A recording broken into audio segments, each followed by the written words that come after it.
Hi, this is Mike with BasedGamer. I'm here at PAX Prime 2015. I'm here with Sean from Yacht Club Games. We're talking about Shovel Knight today. Yeah, so the game's called Shovel Knight Plague of Shadows, and it's a free update for everyone that already has Shovel Knight.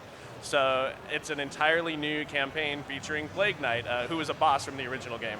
So it's a whole new story, there's new mobility. Plague Knight can double jump and he can bomb jump. He's a little bit more explosive and like a little crazier than Shovel Knight. You get new like bomb fuses, powders, and cases that you can mix and match everything. There's new items, the level content is slightly different. I mean, it really is like a whole new Shovel Knight experience. What about the new mechanics? What kind of challenges will the player face in the new dungeon?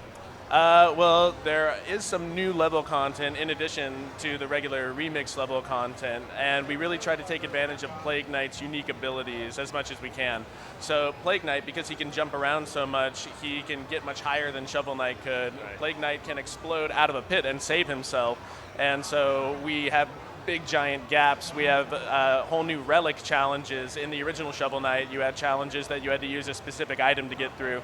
We have the same thing for Plague Knight, but those are all new using his unique relics. So yeah, I mean, it's a twist on the original game, and it's a little bit more difficult to get the hang of at first, but we think people are really going to enjoy it. And how does this challenge stay throughout it? Is it more difficult overall than the original campaign, or is it just getting used to the controls?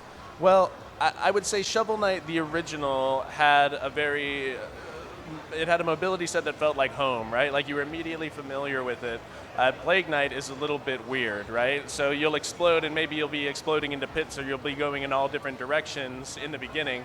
But once you start to get the hang of it, then your motion can become really fluid. At this point, I feel even more confident jumping around as Plague Knight than I do as Shovel Knight. And the things that you can do throughout the stages are just crazy. As you go through the game, I think you start to gain more and more mastery. You can get over so many things that Shovel Knight can, so you can just skip big sections of the level. But identifying those is also kind of like a difficult part of it. So I'd say it's going to be a tough challenge. You need to finish the Shovel Knight campaign in order to unlock the Plague Knight campaign, so that should give you some sort of hint.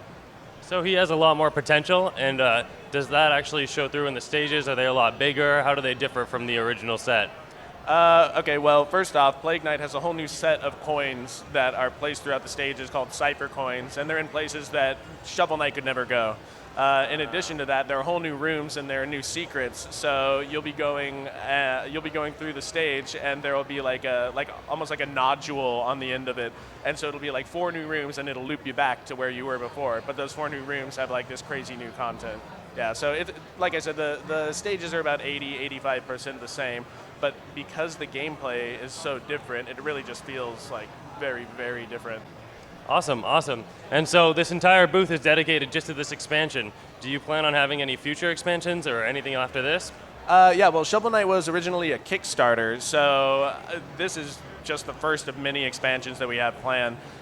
This is one of the playable campaigns where we had a vote, and we chose, the fans chose Spectre Knight, Plague Knight, and King Knight as the main 3 characters. So this is the first one with Plague Knight. In addition, Plague of Shadows has a new mode called Challenge Mode, which has little like bite-sized level challenges, and then that's totally separate from the main campaign. So after this, yeah, we get 2 more campaigns with Spectre Knight and King Knight. There's going to be a body swap mode where the male characters get female redesigns and vice versa. And last but not least, there's a 4-player couch battle mode that we're going to have to cap it all off. And you guys seem to be coming out with new merchandise and some new things like that. Yeah, I mean, that's our big news this show is we are having a Shovel Knight Amiibo. And so the Amiibo lets you play co-op, so you can put the Amiibo on, and then like another Shovel Knight will drop in, and you can play like 2 players at once.